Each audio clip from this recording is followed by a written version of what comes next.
Au nom du Père, du Fils et du Saint-Esprit, ainsi soit-il. Tout ce qui est né de Dieu remporte la victoire sur le monde. Et la victoire qui a vaincu le monde, c'est notre foi. Qui est celui qui est vainqueur du monde, sinon celui qui croit que Jésus est le Fils de Dieu? Puis Saint Jean dit après, si nous recevons le témoignage des hommes, celui de Dieu est plus grand. Or, selon ce témoignage de Dieu, et que Saint Paul nous a rapporté, nous avons un homme extérieur et un homme intérieur. Et que si le premier se détruit, le second, lui, se renouvelle. Saint Paul aux Corinthiens. Ainsi, commente maintenant Saint Grégoire de Nice, ainsi quand tu vois que se détruit quand tu vois celui qui se détruit, donc l'homme extérieur, notre corps, ne va pas croire que c'est toi que tu vois. Un jour, lui aussi sera exempt de destruction. Lorsqu'il sera régénéré, que de mortel et de corruptible, il sera devenu immortel et incorruptible.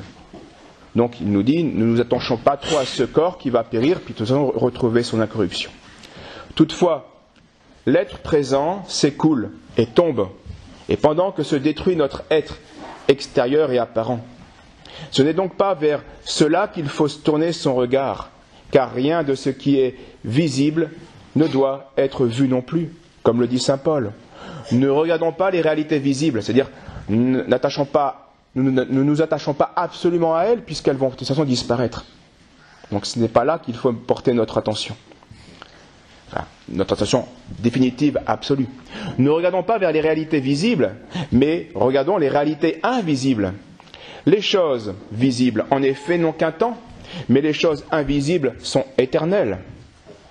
Dirigeons donc notre regard vers ce qui est invisible en nous et croyons que notre être véritable est ce qui échappe à la perception sensible. Oui. C'est en ce sens donc que la victoire qui a vaincu le monde, c'est notre foi. C'est cette foi qui nous rappelle que notre âme est immatérielle, que notre âme est invisible, que notre âme est intelligible et incorporelle. Il faut donc en déduire et comprendre, à partir de se donner de la foi et même de la raison pour ces premières choses, si le véritable bien, dit saint Grégoire de Nice, était le corps, si c'était vraiment ça qui était notre grand bien, eh bien il nous faudrait être fâchés en effet de l'aliénation de la chair sous le prétexte que la mort nous détache de celle-ci. Nous perdons en même temps que le corps, eh bien à ce moment-là toute parenté au bien, puisqu'on perd le vrai bien, qui serait le corps. Nous avons vu que ce n'était pas cela.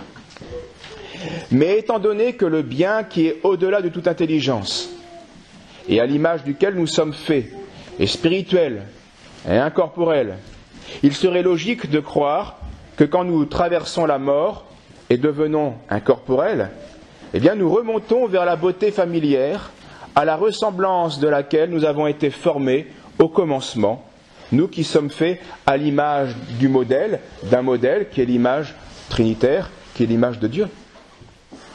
Donc la mort nous fait d'une certaine manière revenir d'une manière très pure à la source. Et saint Grégoire de Nice dit une telle pensée devrait être un sujet d'allégresse et non d'abattement. Car la lutte engagée ici-bas dans l'enchevêtrement des éléments contraires va cesser. Nous l'avons vu, la vie est une succession de choses contraires. Il y a des jours où nous sommes bien, le lendemain nous ne sommes pas bien. Un jour, pas de soucis, le lendemain, de gros soucis. Et puis, on l'a vu, ce va-et-vient continuel. La vie ici-bas n'est que cela. Donc, la mort fait cesser cet enchevêtrement des biens contraires, des éléments contraires. Et l'esprit vit en paix. En fait, dit saint Grégoire de Nice, l'expression est belle et elle est vraie, l'âme ainsi quitte le champ de bataille. La mort, c'est la fin de la bataille. Il est donc déraisonnable de craindre la vie après la mort comme si elle était pénible et redoutable, pour la seule et unique raison que l'on ignore parfaitement ce qu'elle est. Et c'est bien là que la foi va être notre victoire, car la foi nous donne de grandes lumières sur ce qu'elle est.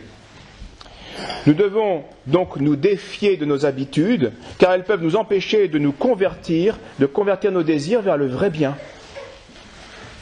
Et donc cette peur irrationnelle de la mort, eh bien, nous fait ressembler, lorsque nous l'avons, l'image est toujours de saint Grégoire, à des petits enfants qui sont effrayés par des suppositions sans fondement. On voit bien, les enfants qui découvrent certaines choses sont effrayés. Et puis il faut qu'on leur montre que la petite bête ne va pas les manger. Ah oui, c'est vrai, la petite bête ne mange pas. Ils étaient effrayés. Supposition sans fondement. Eh bien, nous ressemblons à ces petits enfants lorsque nous sommes excessivement inquiets de la mort. Et saint Grégoire va faire de très belles remarques à ce sujet, très justes. Il remarque que notre vie est une mort continuelle en fait.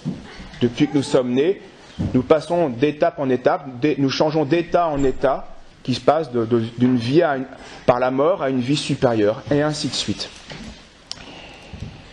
Je le cite. En effet, la vie ne demeure pas toujours en l'état embryonnaire pour les êtres qu'elle façonne, mais tant qu'ils sont dans les entrailles maternelles, la nature rend agréable et convenable la vie intra-utérine. Et lorsqu'ils sortent, donc par la naissance, eh bien, ils ne restent pas non plus toujours suspendus aux mamelles de leur mère, même si pour autant qu'ils n'ont pas atteint l'âge opportun, c'est une bonne habitude et convenable. Et puis, leur vie suit un autre cours, sans que l'habitude leur fasse aucunement regretter le sein maternel. En effet, les enfants, ils ne vont pas rester indéfiniment. Ils sont contents et quittent cet état, pour un nouvel état, sans le regretter. Pourtant, cet état était bon à un moment donné. Ensuite, après l'enfance, les occupations des adolescents deviennent différentes. Différentes aussi celles des plus âgés. Et l'homme, en suivant l'évolution de ses occupations, change sans tristesse d'habitude en même temps que d'âge. Par conséquent, si un être encore nourri dans le ventre de sa mère avait une voix, il s'indignerait lors de sa naissance de se voir délogé des entrailles de celle-ci, et il crierait quelle terrible souffrance il éprouve être tiré de ce désirable séjour. Ah, mais c'est injuste, moi j'étais bien là, pourquoi maintenant il faut que je sorte ?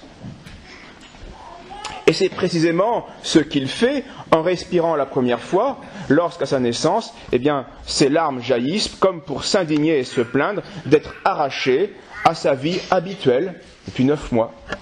De même, me semble-t-il, ceux qui ne supportent pas que la vie présente soit changée sont comme des embryons. Ils veulent passer toute leur vie dans le sein de cette matière répugnante. Je compare à cette terre qui est pleine de pourriture, pleine de misère et d'impiété. Donc nous sommes comme des embryons qui sont déraisonnables, qui ne voudrions jamais quitter un état imparfait, alors que pour aller à l'état parfait, il faut le quitter, cet état imparfait. La mort est donc bien une seconde naissance, et tous les saints nous le rappellent. L'Écriture parle d'ailleurs à ce sujet des douleurs de l'enfantement. La comparaison que saint Grégoire de Nice était fondée sur saint Jean, ou notre Seigneur dans saint Jean. Ce passage de la mort est certes douloureux, l'enfant pleure, il crie, il y a une violence qui est manifeste. Mais une fois nés à cette autre vie, une fois nés, eh bien, les hommes vont expérimenter cette nouvelle lumière et vont goûter un nouveau souffle qui sera pur, et ils comprendront quelle différence il y a entre cette vie-là et la nôtre. Ils comprennent alors que ceux qu'ils ont laissés, et là il parle des morts, ceux qu'ils ont laissés sur terre, eh bien, sont en vérité comme des embryons et non comme des hommes, qu'ils sont incapables de discerner la vérité des êtres et combien ils ne goûtent pas parfaitement, nous le savons, mais nous le goûtons imparfaitement, mais pas parfaitement, combien le Seigneur est bon. Et les saints, eux, le goûtent, et ils le voient, cet état parfait. Les âmes des défunts, donc, qui ont choisi de suivre le Christ, eh bien, doivent alors un peu ressentir, eh bien, ce que saint Thomas a ressenti en voyant le Christ ressuscité, qui déclarait à ses disciples « La paix avec vous ». Et saint Thomas s'écrit tout de suite « Mon Seigneur et mon Dieu ». C'est ce que font les saints en quittant ce monde. Ils changent d'état et ils voient enfin « Mon Seigneur et mon Dieu ». Et ils ont cette phrase « Paix avec vous ». La paix définitive et éternelle est parfaite. L'état pour lequel nous sommes faits. Nous étions embryons et par là, en voyant le Seigneur, nous recevons sa paix éternelle et nous devenons des hommes. Enfin, réellement et parfaitement des hommes. Voilà pourquoi saint Grégoire de Nice affirme que le deuil, l'air sombre et l'abattement excessif à l'occasion de cet enfantement à travers la mort n'a aucun sens. Et le comprend maintenant, eh bien, celui qui scrute la nature des choses en Dieu et qui regarde la réalité des choses par elle-même, à l'œil nu, on pourrait dire, de son âme, sans être voilé par les choses matérielles comme nous le sommes en ce moment. Il n'y a que la foi qui nous donne un certain accès à ces choses-là et qui est bien imparfait. La foi est imparfaite, ce n'est pas la vision. Par contre, ne le comprend pas celui qui est l'esclave d'un jugement extérieur sur cette supposée idée du bien matériel et corporel. La vie, et je conclurai par là, dit saint Grégoire de Nice, la vie présente est donc bien un chemin qui nous mène au terme de notre espérance. Tout comme l'on voit sur les pousses le fruit qui commence à sortir de la fleur et qui, grâce à elle, parvient à l'existence comme fruit, même si la fleur n'est pas le fruit. Et quand on voit en effet une fleur, et elle est belle, la fleur, et c'est l'image de notre vie terrestre, il ne faut pas dire que la fleur n'est pas belle et qu'il n'y a pas des choses bien ici-bas, mais c'est la fleur.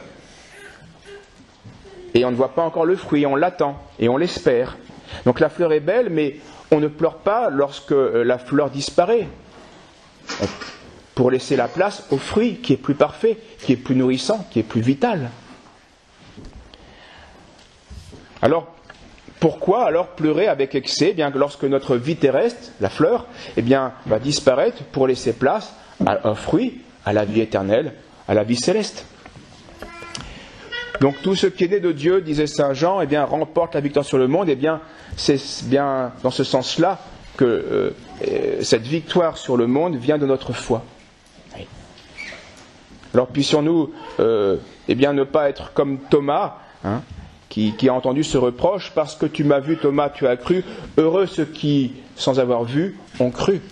C'est-à-dire, heureux ceux qui ont pu toucher déjà la substance des réalités célestes grâce à la foi, parce qu'ils possèdent là, par là déjà un lien, au moins il y a vraiment la fleur, c'est-à-dire qu'il y a l'espérance de ce fruit futur.